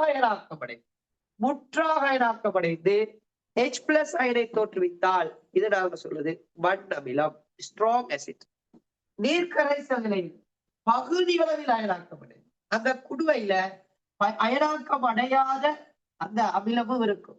அப்படி இருந்தால் அதை நாங்க சொல்றது வீக் அசிட், மென் அமிலம் அப்படின்னு சொல்லுவோம். ஆகவே பிள்ளைகள் இங்க 2H+ SO4 2- இருக்கும். அப்ப இதுக்குள்ள நீர்க்கரைசல் நிலையில என்ன 2H+, H+, SO4 2- அயன்கள் இருக்கும். இப்ப இந்த இலத்திரன்களை இந்த H+ தேடிக்கொண்டிருக்கும். H+ தேடிக்கொண்டிருக்கும். H+ என்ன பிள்ளைகள் உங்களுக்கு தெரியணும். பிளஸ்னா H தன்னல்ல இருக்கிற ஒரு இலத்திரனை இழந்துட்டுது. அப்ப இழந்து நிக்குது. அப்ப H+ இலத்திரன்களை இழந்து நிக்குது. இப்ப இவருக்கு இலத்திரனை கொடுத்தால் அது அணுவாக மாறும். இப்ப உதாரணமா பாத்தீங்கன்னா இந்த 2H+ உண்மையாவே H+, அதே மாதிரி இன்னொரு H+, இப்படித்தான் நிற்கும். அப்ப உங்களுக்கு தெரியணும் இவர் ஒரு H+, இவர் ஒரு H+, ரெண்டு பேரையும் சேர்த்து 2H+ அப்படின்னு கதைக்கும். இப்ப இவங்க இலத்திரனை தேடிக்கொண்டிருக்கிறாங்க. இவங்க இலத்திரனை பெற்றால் என்ன செய்வாங்கன்னா ஐதரசன் அணுவாக மாறும். 2H+, இரண்டு இலத்திரன்களை பெற்று, இது கரைசல் நிலையில இருக்கிறாங்க. ரெண்டு இலத்திரனை பெற்று H2 கேஸ் ஆக மாறும். ஆகவே இங்க நாகத்தகட்டுல நல்லா கவனிங்க, நாகத்தகட்டுக்கு அண்மையில வாயு குமிழி தோன்றுதுண்டா அது கட்டாயம் என்ன வாயு குமிழியாக இருக்கும்? ஐதரசன் வாயு குமிழியாக இருக்கும். அப்படி ஐதரசன் வாயு குமிழி வர காரணம் இங்க இருக்கக்கூடிய H2SO4 கரைசலாக இருக்கும். ஆகவே பிள்ளைகள் இரண்டு அவதானம். ஒன்று நாகத்தகடு கரைவு, நாகம் சொலிட், ரெண்டு இலத்திரங்களை இழந்து. நல்லா ஞாபகத்துல வச்சுக்கொள்வோம், இழக்கிறத நாம இங்கால போடுறோம். நாகம் 2+. நாகத்தகட்டு தன்மையில வாயு குமிழிகள் தோன்றுதுண்டா இங்க இருக்கக்கூடிய ரெண்டு H+ என்ன செய்யுதுண்டா ரெண்டு H+, ரெண்டு இலத்திரனே, ஒரு H+, ஒரு இலத்திரன், ரெண்டு H+, ரெண்டு இலத்திரனை பெற்று ஐதரசன் வாயுவாக மாறுகிறது. அப்ப இதுதான் ஐதரசன் வாயு. நாகத்தகடு கரையுது, இலத்திரன் அருகில வருது, H+ இலத்திரனை பெற்று வாயு குமிழி வருது. நாகத்தகடு கரையுது, H2 வாயு வருது. நாகத்தகடு கரையுது, H2 வாயு வருது. இப்ப இந்த தாக்கத்தை நாங்க முழு தாக்கம் சொன்னா பூரணமான ஒரு தாக்கமாக வழங்கினால் பூரணமான தாக்கம், முழு தாக்கம் அப்படின்னு நாங்க இதை வழங்குவோமா இருந்தா, முழு தாக்கம்னு வழங்குவோமா இருந்தாலே இங்கால பக்கம் ரெண்டு இலத்திரன் இழந்து இருக்குது, இங்க ரெண்டு இலத்திரனை ஏற்று இருக்கு. அப்ப ரெண்டை இழந்து ரெண்டை ஏற்று, அந்த ரெண்டை நாங்க கட் பண்ணுவோம். முதலாவது நாங்க தாக்கின்ற பக்கம் தாக்கில் எழுதுவோம். நாகம் சொலிட் பிளஸ் தாக்கின்ற பக்கம் தாக்கி, 2H+ கரைசல், 2H+ கரைசல் பிளஸ் ரெண்டு இலத்திரன். அங்கால பக்கம் நாகம் 2+ கரைசல், அதே மாதிரி இது கரைசல். அதே மாதிரி H2 gas, H2 gas plus 2 electron, H2 gas plus 2 electron, H2 gas plus 2 electron. இப்ப இங்கால இருக்கிற 2 எலக்ட்ரானும் இங்கால இருக்கிற 2 எலக்ட்ரான் வெட்டுப்படும். ஆகவே முடிவாக நாகம் solid பிளஸ் 2H பிளஸ் கரைசல், 2H பிளஸ் கரைசல், நாகம் 2 பிளஸ் கரைசல் plus hydrogen case, hydrogen case. இப்படின்னு ஒரு விளைவு வருது. இப்படி ஒரு விளைவு கொண்டு வருது. இப்ப நீங்க சல்பூரிக் அமில கரைசல்ல இந்த SO4 மைனஸ், SO4 மைனஸ் விளைவாக இருக்கிறதால அந்த SO4ஓட அப்ப இங்கேயும் SO4 மைனஸ், இங்கேயும் SO4 மைனஸ் சேர்த்தீங்கன்னு சொன்னா, SO4 மைனஸ் சேர்த்தீங்கன்னா உங்களுக்கு பூரணமான ஒரு விலை கொண்டு வரப்போதும். நோட் பண்ணி கொள்வோம், பூரணமான விலை. அப்ப நாகம் solid H2SO4, H2SO4 கரைசல், நாக சல்பேட்டு கரைசல் பிளஸ் ஹைட்ரஜன் கேஸ். இதுதான் ஒரு முழு தாக்கமாக இருக்கும். அதாவது நாகக்கோள் கரைய அதாவது இங்க ஐதரசன் வாயு குமிழிகள் வரக்கூடியதாக இருக்கும். ஓகே, அப்படி இப்ப நான் சொன்ன விஷயம் விளங்கிட்டுதான். இன்னொருக்கா சொல்லுவோம், இதர விஷயங்களை இன்னொருக்கா சொல்லுவோம். அதாவது உங்களுக்கு நல்லாவே தெரியும், ஒரு சல்பூரிக் அமில கரைசலுக்குள்ள நாகத்தகட போட்டா நாக சல்பேட் ஐதரசன் வாயு வரும். அது எவ்வாறு வருது அப்படின்னு பாத்தீங்கன்னா, அப்ப நாகத்தகடு கரைந்துட்டா நாகத்தகடு தன்னல்ல இருக்கிற 2 இலத்திரன்களை இழந்து நாகம் 2+ மாறும். இப்படி இழக்கிற இலத்திரனை இந்த H+ என்ன செய்யும், இலத்திரனை பெற்று ஐதரசன் வாயுவா மாறும். 2H+ 2 இலத்திரனை பெற்று ஐதரசன் வாயுவா மாறும். இப்ப இங்கால 2 இலத்திரன் இழக்கப்படுது, இங்க 2 இலத்திரன் ஏற்கப்படுது. 2ஐ கட் பண்ணா நாகம் solid 2H+ கரைசல், நாகம் 2+ ஐதரசன் வாயு. அப்ப இங்க சல்பூரிக் அமில கரைசல்ல இந்த சல்பேட் அயன் மாற்றம் அடையல. அப்ப சல்பேட் அயன் அப்படியே இந்த கரைசல் இருக்கிறதால அப்ப இந்த நேர் அயன்களோட சல்பேட் சேரும் போது நாகம் solid சல்பூரிக் அமில கரைசல், நாக சல்பேட் சக ஐதரசன் வாயு, இவ்வாறான ஒரு விளைவு பெறப்படும். ஆகவே பிள்ளைகள், உங்களோட டியூட்டை கொஞ்சம் எடுத்துக்கொள்ளுங்க. இப்பரிசோதனையின் அவதானங்கள் எவை அப்படின்னு கேட்டா அப்ப என்ன எழுதணும் பிள்ளை? பரிசோதனையின் அவதானங்கள். எஸ், இது ஒற்றையிடப்பெயர்ச்சி தாக்கம், இது ஒரு ஒற்றையிடப்பெயர்ச்சி தாக்கம். ஆனா இங்க நடக்கிற ரசாயனம் சொன்னா அப்ப பாருங்க, ரசாயன பதார்த்தத்துக்குள்ள நாங்க தகட வைக்கிறோம். அந்த தகடுல இருந்து இலத்திரன் இழக்குது, அத இந்த H+ வாங்குது. அப்ப இலத்திரன்கள் இழக்குது, H+ வாங்குது.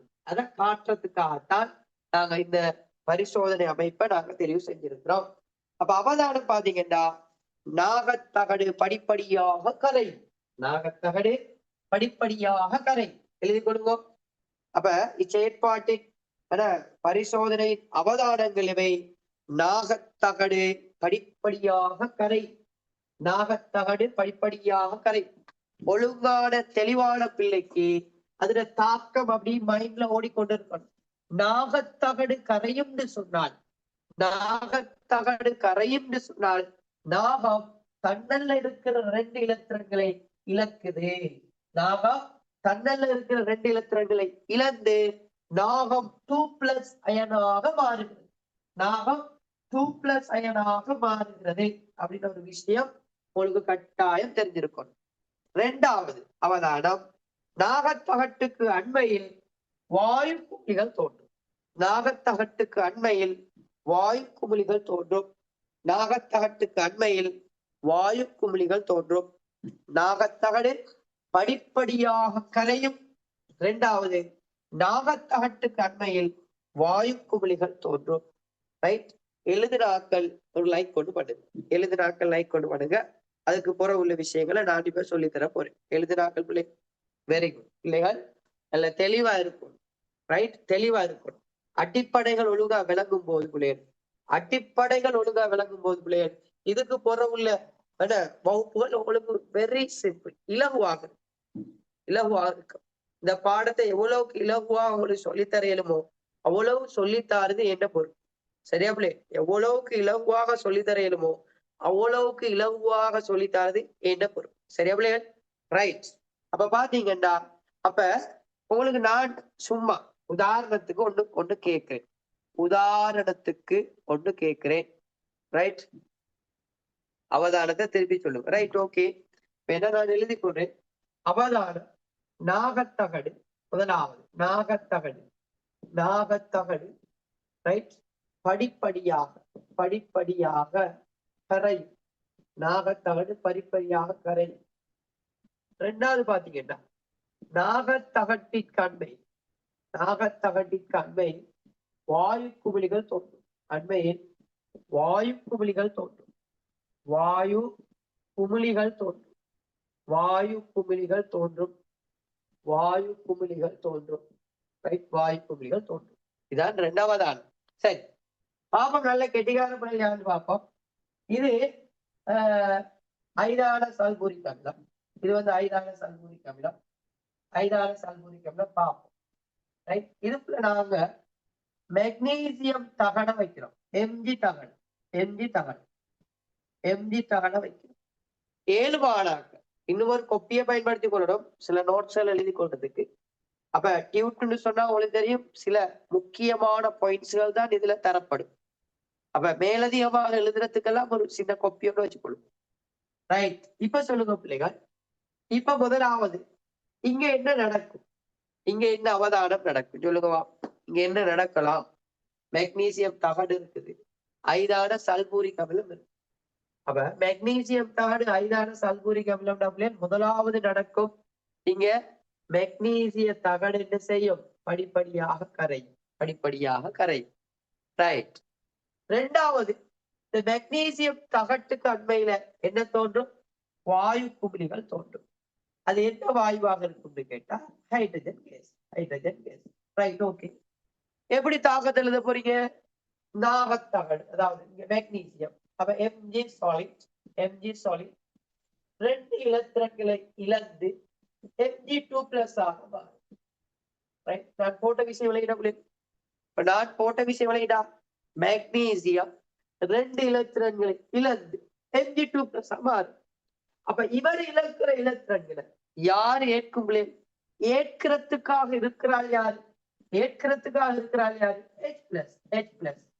ஒரு இலத்திரனை பெற்று ஹைட்ரஜன், இன்னொரு H+, இன்னொரு இலத்திரனை பெற்று ஹைட்ரஜன், 2 பேரை கூட்டி விட்டா 2H+, 2H+, 2 இலத்திரனை பெற்று ஹைட்ரஜன் கேஸ் வாயுவாக மாறும். வாயு. இது கரெக்ட், இது கரெக்ட். போட்ட விஷயம் விளையாட. நான் போட்ட விஷயம் விளையாடா, தெளிவா விளையாடுறேன். நான் போட்ட விஷயம் விளையாடுறேன். ரைட். அப்ப பாத்தீங்கன்னா, ஒருத்தர் மெக்னீசியத்தாக இலத்திரனை இழக்கிறார், இன்னொரு அயன்கள் என்ன செய்யுது? அந்த இலத்திரனை பெறுது. நேர் அயன்கள் இலத்திரனை பெற்று, அப்ப பாத்தீங்கன்னா இலத்திரங்கள் இழந்து பெற்று, இழந்து பெற்று இவ்வாறான ஒரு தாக்கத்தை காட்டக்கூடியதா இருக்கு. இப்ப இதை நாங்க முழு தாக்கமாக எழுதும் போது உங்களுக்கு தெரியும், அந்த இலத்திரனும் இந்த இலத்திரன் வெட்டுப்படும். இங்க சல்பேட், இங்கேயும் சல்பேட் செய்யும். அப்படியான ஒரு விஷயத்தை போட்டுக் கொள்ளலாம். ஓகே. அப்படி இச்சேற்பாட்டை இரசாயன குறியீடுகளை பயன்படுத்தி காட்டுங்க. நாக அணுவானது, நாக அணுவானது தகட்டில் உள்ள இலத்திரன்களை விட்டு ரைட் நாகம் 2+, நாகம் 2+ அயன் கரைசலாக மாறுகிறது. நாகம் சாலிட், நாகம் 2+ +2 எலக்ட்ரான்ஸ். ஐதான சல்பூரிக் அமிலம் நீருடன் சேரும் போதும் H+ அயன்களாகவும் SO2- அயன்களாகவும் பிரிகி அடையுது. யாரு? H2SO4. எனவே கரைசலில் H+ அயன் நாகத்தகட்டில் உள்ள இலத்திரன்களை பெற்று H+ அயன் அணுவாகி பின் ஐதரசன் வாயுவா மாறும். அப்ப H+ என்ன செய்யுது? நாகத்தகட்டில் உள்ள இலத்திரன்களை பெற்று ஐதரசன் வாயுவா மாறும். ரைட் பிள்ளைகள். இப்ப பாத்தீங்கன்னா அரை தாக்கம். இப்ப நீங்க எழுதுனது அரை தாக்கம், இது ஒரு அரை தாக்கம், இது ஒரு அரை தாக்கம். அப்ப அரை தாக்கம்னு சொன்ன பிள்ளைகள், அப்ப மிக முக்கியமாக ஒன்று இலத்திரன்களை பெற்றுக்கொள்ளல் அல்லது இலத்திரன்களை விடுவித்தல். ரெண்டு வேலை நடக்கும். ஒன்று இலத்திரனை இலக்குது, ஒன்று இலத்திரனை ஏற்கு. அப்படி இலத்திரனை விடுவித்தல் அல்லது இலத்திரனை பெற்றுக்கொள்ளல் நடைபெறுகின்ற ஒரு சமன்பாட்டை தான் நாங்க அரை தாக்கம் அப்படின்னு சொல்றோம். யாதாயினும் இரசாயன பதார்த்தம் இலத்திரனை பெற்றுக்கொள்வதன் மூலம் அல்லது வெளிவிடுவதன் மூலம் வேறொரு ரசாயன பதார்த்தமாக மாற்றப்படுவதை காட்டும் விதமான சமன்பாடு. அதாவது இப்ப பாருங்க, நாகத்தகடு சாலிட். இப்ப நாகம் 2+ கரைசலா மாறுது, +2 இலத்திரன். அப்ப யாதாயினும் ஒரு ரசாயன பதார்த்தம் இலத்திரன்களை விடுவிப்பதன் மூலம் அல்லது பெற்றுக்கொள்வதன் மூலம் 2H+ 2 இலத்திரனை பெற்று, இது கரைசல், பெற்று என்ன செய்யும்? ஹைட்ரஜன் கேஸா மாறும். ஆகவே விடுவிப்பதன் மூலம், இலத்திரன்களை பெற்றுக்கொள்வதன் மூலம் அல்லது விடுவிப்பதன் மூலம் வேறொரு இரசாயன பதார்த்தமாக மாற்றம் அடைவதை காட்டும் விதமான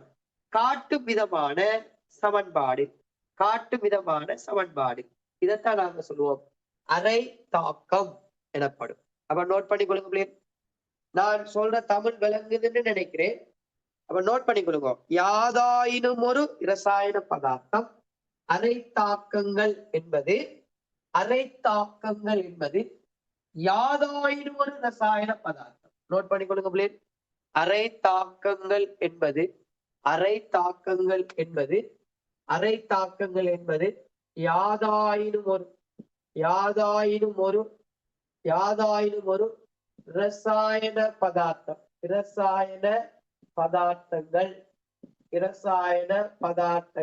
இரசாயன பதார்த்தங்கள் இலத்திரன்களை பெற்றுக்கொள்வதன் மூலம்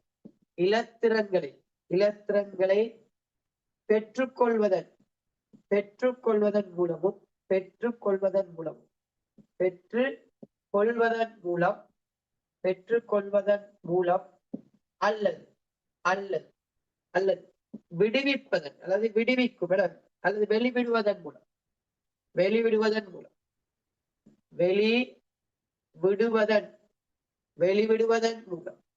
வெளிவிடுவதன் மூலம் வேறொரு ரசாயன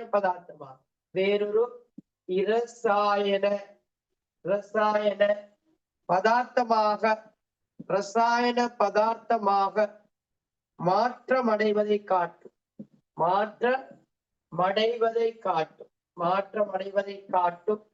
மாற்றமடைவதை காட்டும் விதமான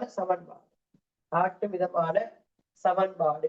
இதைத்தான் நாங்க சொல்லுவோம் அரை தாக்கம், அரை அயன் தாக்கம் அல்லது அரை தாக்கம் அப்படின்னு சொல்லுவோம். நோட் பண்ணிக்கொள்ளுங்களேன். இதைத்தான் நாங்க சொல்லுவோம் அரை அயன் தாக்கம் அல்லது அரை தாக்கம் அப்படின்னு சொல்லுவோம். அரை அயன் தாக்கம் அல்லது அரை தாக்கம் அப்படின்னு சொல்லுவோம். அரை அயன் தாக்கம் அல்லது அரை தாக்கம் அப்படின்னு சொல்லுவோம். Okay plane? டன் ஓகே போட்டு. யாதாயினும் ஒரு ரசாயன பதார்த்தம் இலத்திரன்களை பெற்றுக்கொள்வதன் மூலம் அல்லது வெளிவிடுவதன் மூலம் இலத்திரன் வெளிவிடுவதன் மூலம் வேறொரு ரசாயன பதார்த்தமாக மாற்றமடைவதை காட்டும் விதமான ஒரு சமன்பாடு. இப்ப நீங்க சொன்னீங்க நாகம் இலத்திரனை இலக்கு, அப்ப விடுவிப்பதன் மூலம் 2H+ இலத்திரனை பெற்றுக்கொள்வதன் மூலம், அப்ப அது ரெண்டும் என்னவாக இருக்கும்னு சொன்னால் அரை அயன் தாக்கமாக. அந்த அரை அயன் தாக்கம் ரெண்டையும் சேர்த்து விட்டா முழு தாக்கமாக இருக்கு. அதாவது பூரண தாக்கம், முழு தாக்கமாக இருக்கும். ஓகே அப்படியே முழு தாக்கமாக இருக்கும்.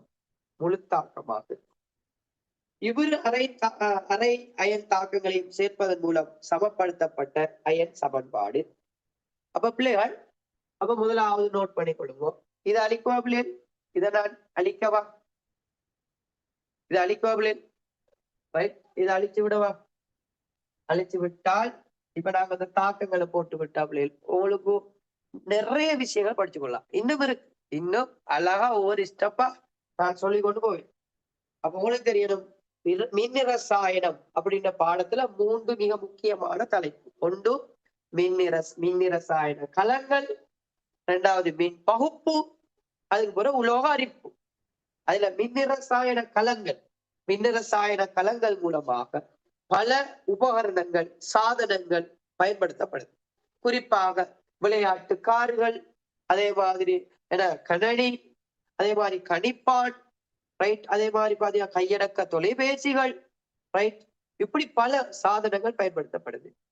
அந்த மின் ரசாயன கலங்களை பொறுத்த வரைக்கும் உங்களுக்கு தெரியணும் மிக முக்கியமான ஒரு களமாக எளிய மின் கலம் இருக்குது. அது அலெக்சாண்டர் வோல்டா அப்படின்னு ஒரு விஞ்ஞானியால கண்டுபிடிக்கப்பட்டது, ரைட். அப்ப ரசாயன பதார்த்தங்கள்ல இருந்து மின்ன உற்பத்தி செய்யலுமா அப்படின்ற ஒரு விஷயத்துக்கு தான் நாங்க இனி வரப்போம். அதுல முதலாவது அடிப்படை ரசாயன பதார்த்தத்துக்குள்ள ஒரு தகடை வைக்கிறோம். அந்த தகடு இலத்திரனை இழக்குது. அப்ப உங்களுக்கு தெரியணும் இல்லையா ஒரு மிக முக்கியமான விஷயம், இலத்திரன்கள் அசைஞ்சால், ஒரு இடத்துல இருந்து இன்னொரு இடத்துக்கு இலத்திரன்கள் அசைஞ்சால் பிள்ளைகள் அங்க கட்டாயம் ஏன்னா இலத்திரன்கள பாய்ச்சு, இலத்திரன்கள ஓட்டம், அதைத்தான் நாங்க மின்னோட்டம் அப்படின்னு சொல்றோம்.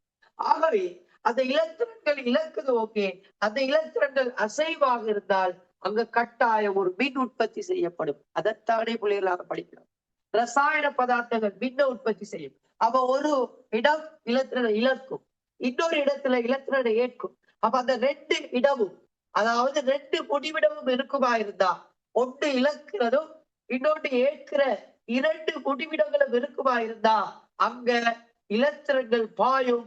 இலத்திரங்கள் பாயும் போது கட்டாயம் மின்னோட்டம் செல்லும். இதான் சுருக்கம், இந்த பாடத்துல சுருக்கம் இதான். அப்ப அந்த இலத்திர இடம் யாதாயிரம் ரசாயன பதார்த்தத்துல இலத்திரனை விடுவிக்கிறது, அதை ஒரு தாக்கமாக கொடுத்தால் அறையை தாக்கம். அந்த ரசாயன பதார்த்தம் இலத்திரனை பெற்றுக்கொள்வதன் மூலம் பெற்றுக்கொள்ற இடம் ஒரு அறையை தாக்கம். 2 பேரையும் சேர்த்து விட்டா முழு தாக்கமாக இருக்கும். அந்த விஷயங்களை தான் நாங்க பார்க்க போறோம். சரியாவே அதுக்கு முன்பு நாங்க இந்த தலைப்பு இந்த சமன்பாட்டை கொஞ்சம் போட்டுக்கொள்வோம். இந்த சமன்பாட்டை கொஞ்சம் போட்டுக்கொள்வோம். சரியாவே இந்த சமன்பாட்டை கொஞ்சம் போட்டுக்கொள்வோம். எப்படி பிள்ளைகள் மின் ரசாயனம் இப்படி இன்ட்ரெஸ்டா போகுதா பிள்ளைகள்? மின் ரசாயனம் உண்மையிலேயே இன்னும் விலங்குமாக இருந்தால் இன்னும் அழகா உங்களுக்கு இந்த பாடம் போய்கொண்டு இருக்கும். சரி பிள்ளைகள், நம்ம நோட் பண்ணிக்கணும். முதலாவது தாக்கம் என்ற நாகம் சாலிட். நாகம் சாலிட் அவ தண்டல இருக்கிற 2 இலத்திரன்களை இழக்கும், 2+ கரைசலாக மாறுது, +2 எலக்ட்ரான்ஸ். இது முதலாவது தாக்கம்.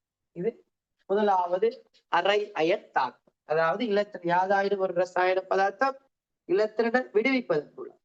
அப்ப அதுல ஒரு சமன்பாடு தான் முதலாவது சமன்பாடு. 2வது உங்களுக்கு தெரியணும் 2H+ கரைசல்.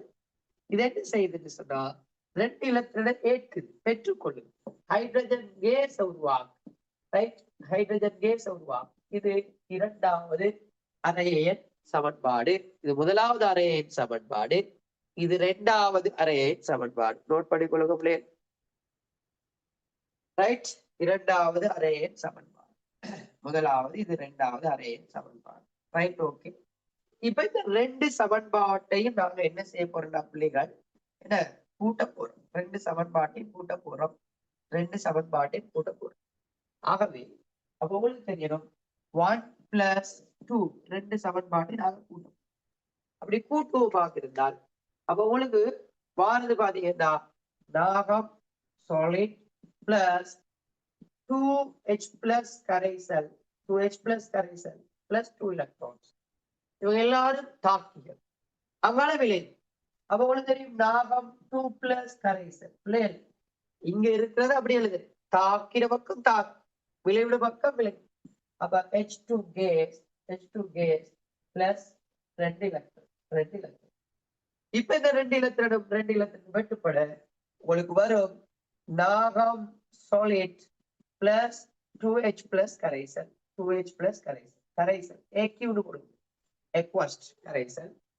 இங்க பாத்தீங்கன்னா நாகம் 2+ கரைசல், நாகம் 2+ கரைசல், H2 கேஸ். அதாவது நாகத்தகடு நாகம் 2+ கரைது, அமிலம் H+ கரைசல் ஐதரசன் வாயுவாக மாறுது. சரியா பிள்ளை?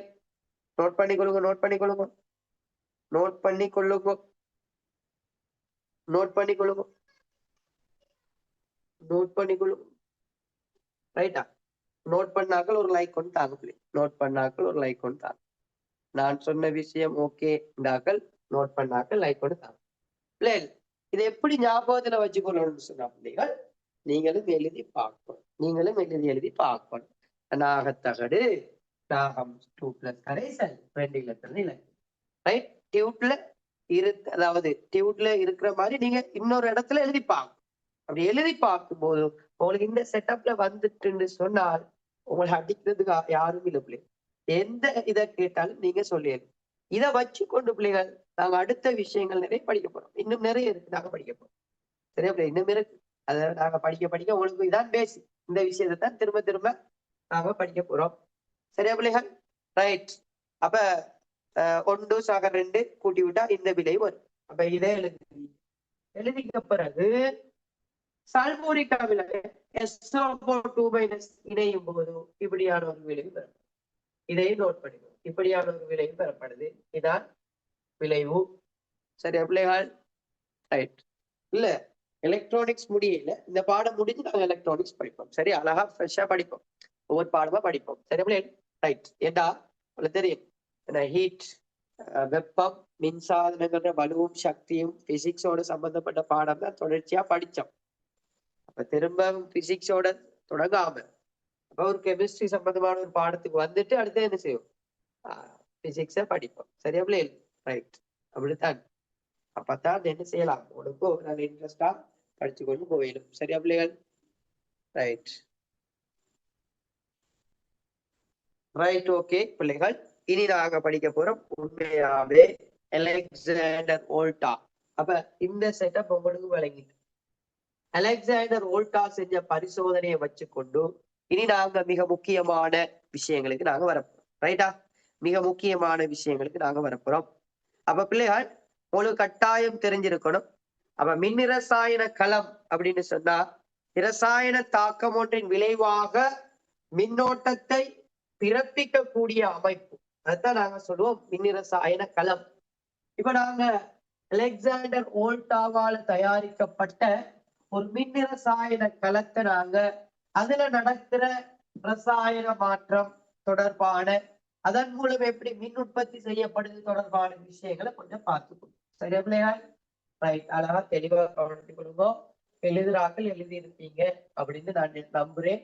அந்த வகையில பிள்ளைகள் இப்ப நாங்க பார்ப்போம் ரசாயன மாற்றத்தின் விளைவாக, ரசாயன மாற்றத்தின் விளைவாக, ரசாயன மாற்றத்தின் விளைவாக என்ன நடக்க போதும்? இரசாயன தாக்கம் ஒன்றின் விளைவாக மின்னை பிறப்பிக்கக்கூடிய அமைப்பு. ரசாயன பிள்ளைகள், இரசாயன தாக்கத்தின் விளைவாக, இரசாயன தாக்கத்தின் விளைவாக, இரசாயன தாக்கத்தின் விளைவாக மின்னை பிறப்பிக்கும், மின்னை பிறப்பிக்கும், மின்னை பிறப்பிக்கும், மின்னை பிறப்பிக்கக்கூடிய அமைப்பு. இதை நாங்க சொல்லுவோம் மின்னிரசாயன களம் அப்படின்னு சொல்லுவோம். மின்னை பிறப்பிக்கக்கூடிய அமைப்பு மின்னிரசாயன களம் எனப்படும். மின் இரசாயன களம் அப்படின்னு சொல்லுவோம். மின்னிரசாயன களம் அப்படின்னு சொல்லுவோம். மின்னிரசாயன களம். ரைட்? மின்னிரசாயன களம் அப்படின்னு சொல்லுவோம். அப்ப இலத்திரன்களோட ஓட்டமே என்னவாக இருக்கும்? மின்னோட்டம். அப்ப இலத்திரன்களோட ஓட்டம் தான், இலத்திரன்களின் ஓட்டம், இலத்திரன்களின் ஓட்டம் தான் என்னவாக இருக்கும்? மின்னோட்டமாக இருக்கும். எல்லாம் நாங்க பார்த்தோம், மின்னோட்டமாக இருக்கும். இலத்திரங்கள் ஓட்டம் தான் மின்னோட்டமாக இருக்கும். எல்லாம் குறிச்சு கொள்ளுங்க. ரைட்? ஓகே. இப்ப பாத்தீங்கன்னா பிள்ளைகள் அலெக்சாண்டர் வோல்டான இந்த பரிசோதனை அமைப்புக்கு வரும்.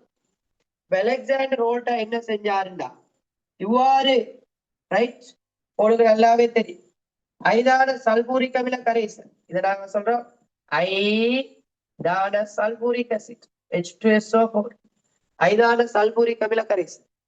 ஐதான சல்பூரிக் அமில கரைசலுக்குள்ள நாகத்தகடு, செப்பு தகடு, ஜிங்க், காப்பர். அப்ப நாகத்தகடு, நாகத்தகடு, அதே மாதிரி காப்பர், செப்பு தகடு. இவ்வாறு இரண்டு தகடுகளை ஒரு தொடுக்கும் கம்பியோட ஒரு மையப்பூச்சிய கல்வனோமானி அல்லது கல்வனோமானியோட இணைக்கிறார். கல்வனோமானியோட இணைக்கிறார். பிள்ளைகள், இந்த சந்தர்ப்பத்துல இந்த உலகமே திட்டிச்சு. எப்படி? என்ன அதாவது ஓல்டா, உனக்கு வேற வேலை இல்லையா? ரைட், ஓல்டா நீ என்ன செஞ்சு கொண்டு இருக்கிறாய்? இதெல்லாம் என்ன? ரைட், இதால நீ என்னத்தை சாதிக்க போறாய்? இப்படின்னு என்ன செய்யறாங்க? பேசுறாங்க, திட்டுறாங்க. என்றாலும் அலெக்சாண்டர் ஓல்டா அவர முயற்சிய கைவிடையில அவர் என்ன செய்யறார்? அந்த பரிசோதனைகளை செஞ்சு கொண்டு இருக்கிற சந்தர்ப்பத்துல திடீரென என்ன நடக்குதுன்னா, இந்த கல்வனோமானி என்ன செய்யுது? அசைவை காட்டுது. உடனே அலெக்சாண்டர் ஓல்டா என்ன செஞ்சு கொண்டு அந்த சந்தர்ப்பத்துல பாத்தீங்கன்னா கல்வனோமானி திரும்பல காட்டுது. இப்ப அந்த வாயாளியே கேட்கிறாங்க, எப்படி எப்படி கல்வனோமானி, அதாவது ஓல்டா எப்படி இந்த கல்வனோமானி திரும்பலை காட்டுது? அது எப்படி சொல்லுங்க அப்படின்னு கேட்கிறாங்க. ரைட்.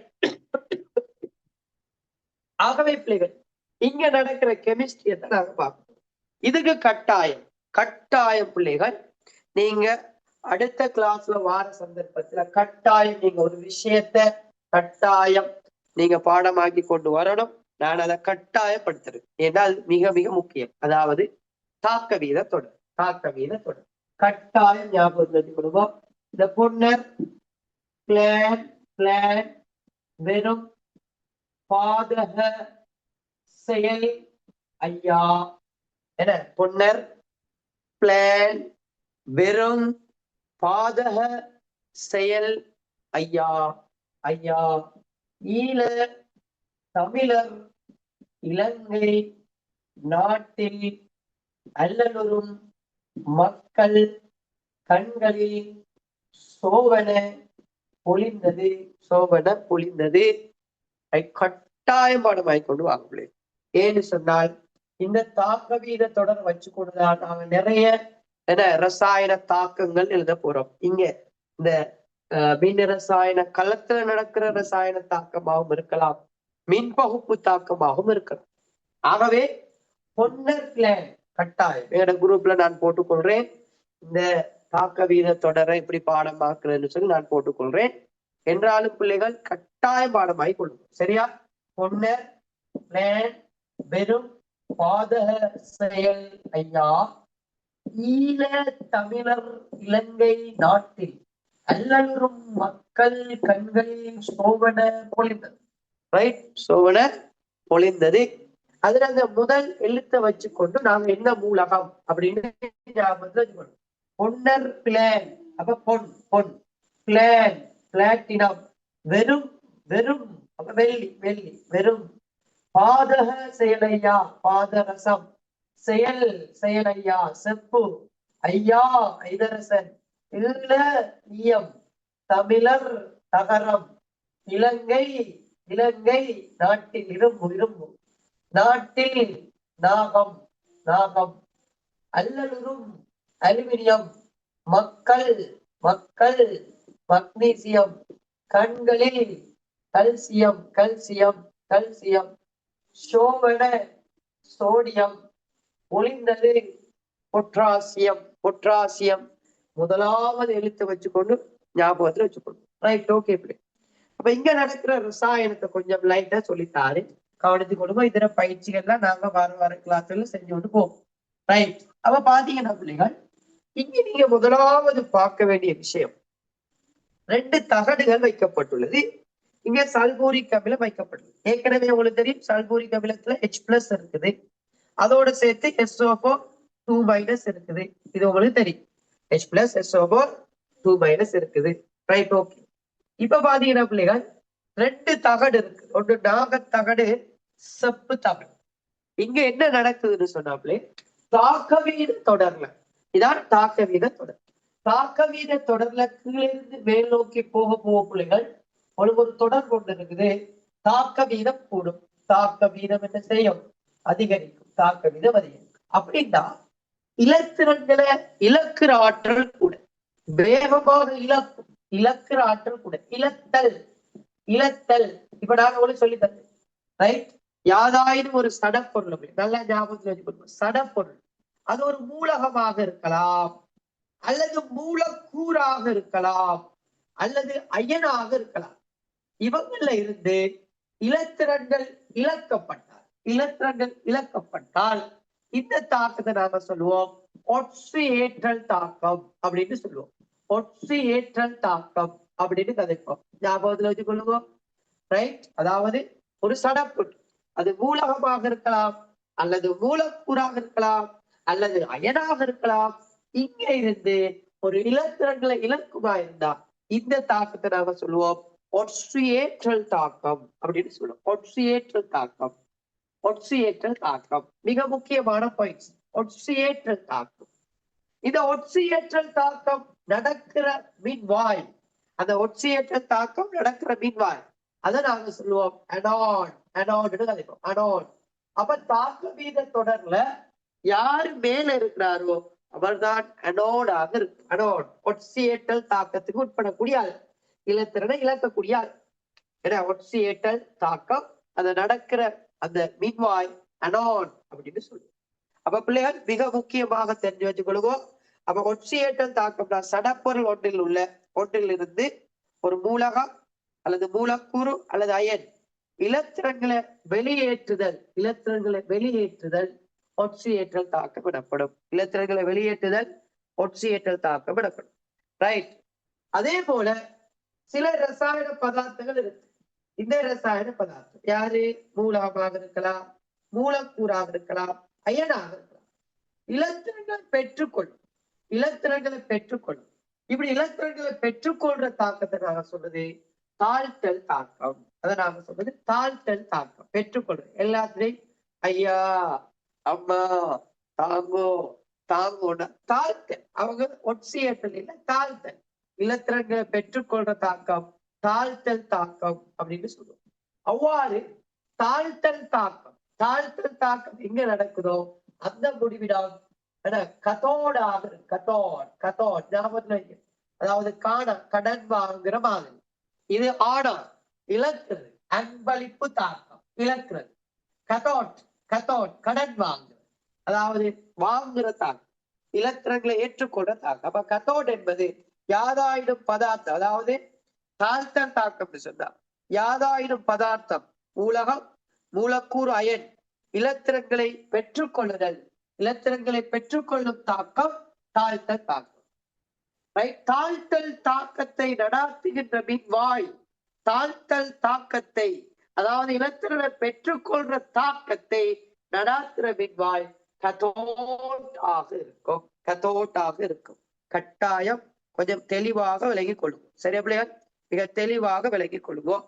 இப்ப பிள்ளைகள் இந்த மிக முக்கியமான விஷயத்துக்கு வருவோம்.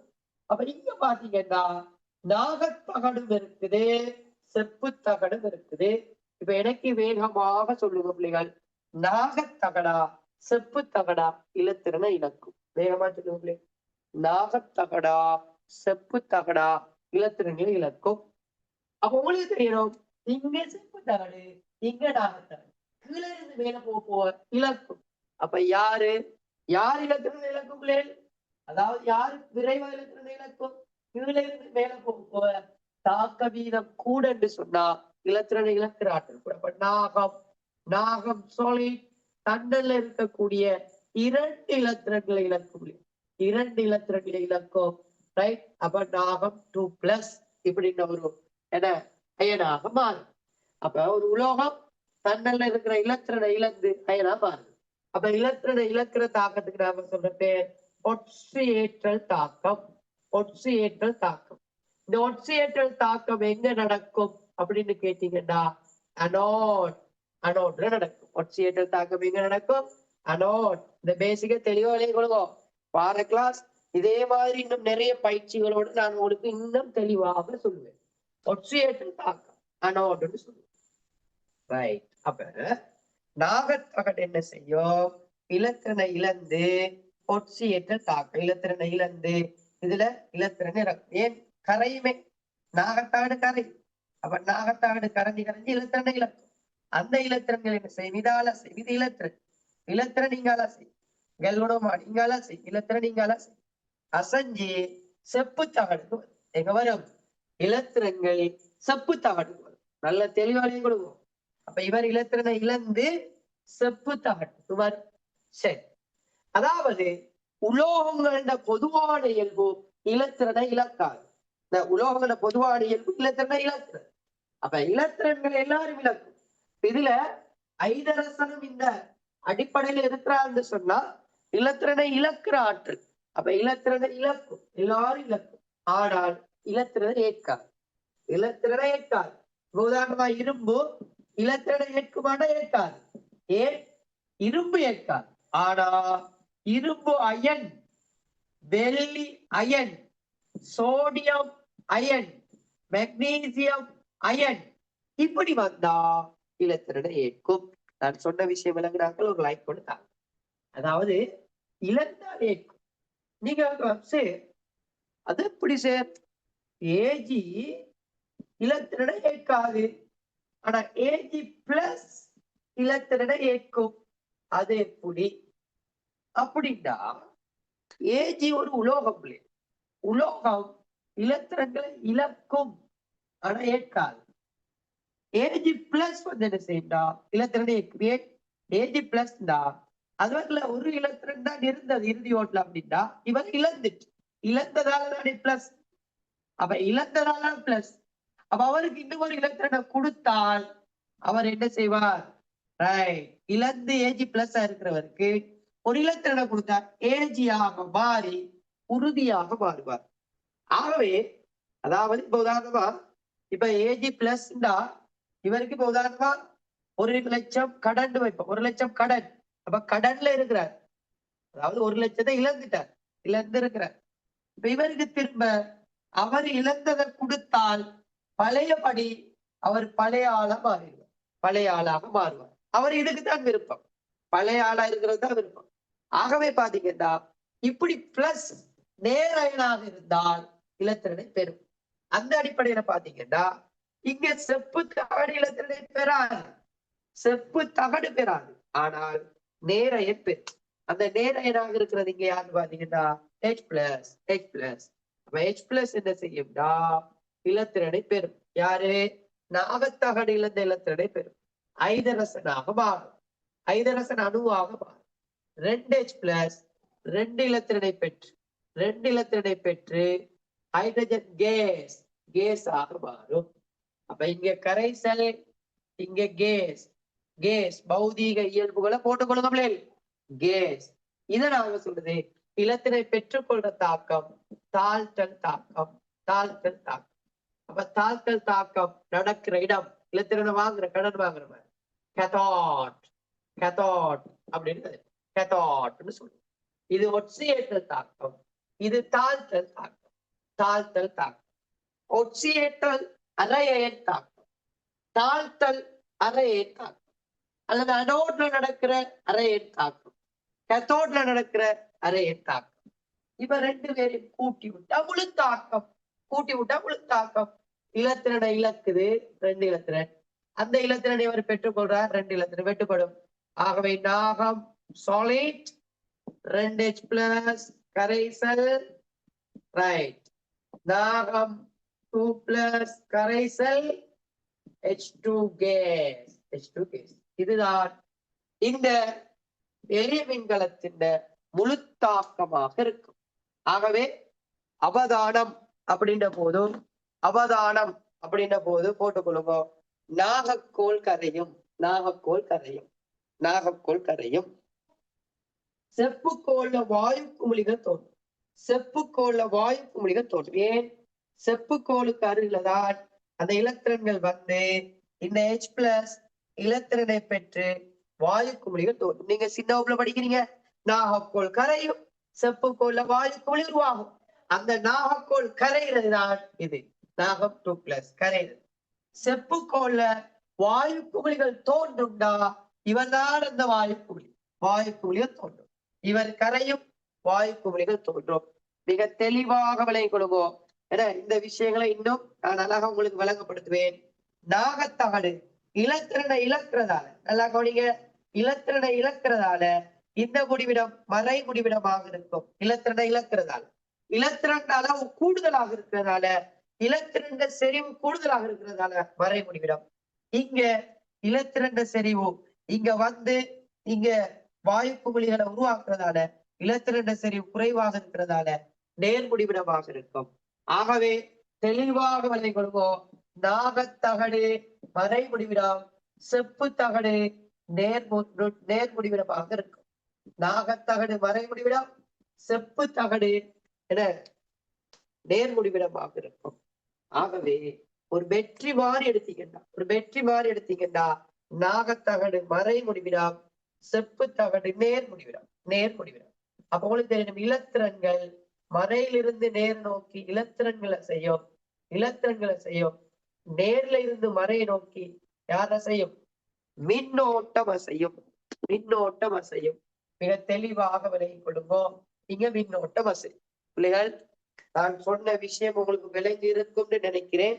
இப்போதைக்கு 2 பேஜ்ல இருக்கக்கூடிய மிக முக்கியமான விஷயங்களை மட்டும் குறிச்சு கொள்ளுவோம். இதன் பிற்பாடு உள்ள விஷயங்கள் நிறைய பயிற்சிகள் இருக்கு, நான் தருவேன். இங்க அனோட்ல நடக்கிற தாக்கம், கேத்தோட்ல நடக்கிற தாக்கம், முழு தாக்கம், இப்படியான பல விடயங்களை இன்ஷா அல்லாஹ் வார வகுப்புல நாங்க பார்க்க போறோம். சரியா பிள்ளைகள்? ரைட். அப்ப இன்றைய வகுப்புல தெரிஞ்ச மட்டுக்கு நோட் பண்ணி கொடுங்க. நீங்களும் ட்ரை பண்ணுங்க. இன்ஷா அல்லாஹ் நாளைக்கு இதை விட இன்னும் இலவான நிறைய விஷயங்கள் நாங்க பார்க்க போறோம். சரியா பிள்ளைகள்? நீங்களே சுயமாக ஒற்சியேற்றல் தாக்கம், தாழ்த்தல் அறையின் தாக்கம், முழு தாக்கம் போன்ற விடயங்களை அழகாக நீங்க என்ன செய்ய போறீங்க? நீங்களே எழுத போறீங்க. சரியா பிள்ளைகள்? ரைட். அப்ப இன்றைய வகுப்புல மின்னிரசாயனம் பாடத்துல முதலாவது வகுப்புல நாங்க மின்னிரசாயன களங்கள் தொடர்பாகவும் அதோட பயன்பாடுகள் தொடர்பாகவும் மின்னிரசாயன களத்துல இருக்கக்கூடிய எளிய மின்கலமான ரைட் மிக முக்கியமான ஒரு ஓல்டா களம் தொடர்பான அடிப்படை விஷயம். இங்க மின்னிரசாயன களம்னு சொன்னா என்ன, ரைட், ஒட்சியேற்றல் தாக்கம்னா என்ன, தாழ்த்தல் தாக்கம்னா என்ன, ரைட், அனோட் கத்தோட் அப்படின்ற விஷயங்களை நான் உங்களுக்கு சொல்லி இருக்கிறேன். ரைட், இன்ஷா அல்லாஹ் நாங்க வார வகுப்புகள்ல இதை விட இன்னும் கூடுதலான விஷயங்களோட நாங்க வார கிளாஸ்ல சந்திப்போம். சரியா பிள்ளைகள்? ஓகேயா? இன்றைய வகுப்பு தொடர்பான விஷயங்களை கமெண்ட்ஸ் மூலமாக எனக்கு கட்டாயம் அனுப்பி கொள்ளுங்க பிள்ளைகள். சரியா? Right, okay. இன்ஷா அல்லாஹ் எங்களோட வகுப்புல நீங்க இணையணுமாக இருந்தால் பார்த்து சயின்ஸ் அகாடமி நம்பர் உங்களுக்கு தெரியும், 071271330. இந்த வாட்ஸ்அப் நம்பருக்கு நீங்க தொடர்பு கொண்டீங்கன்னு சொன்னால் எங்களுடைய வகுப்புகள் தொடர்பான விஷயங்களை நீங்க பெற்றுக்கொள்ள முடியும். சரியா பிள்ளைகள்? Right, okay. Good night. படிங்க, ஞாபகத்தில் வைங்க. நிறைய விஷயங்கள் இருக்குது. இதெல்லாம் அடிக்கடி எக்ஸாமுக்கு வினவப்படுற விஷயங்கள். நாங்க அடுத்த வகுப்புல சந்திச்சு கொள்வோம். குட் நைட் பிள்ளைகள்.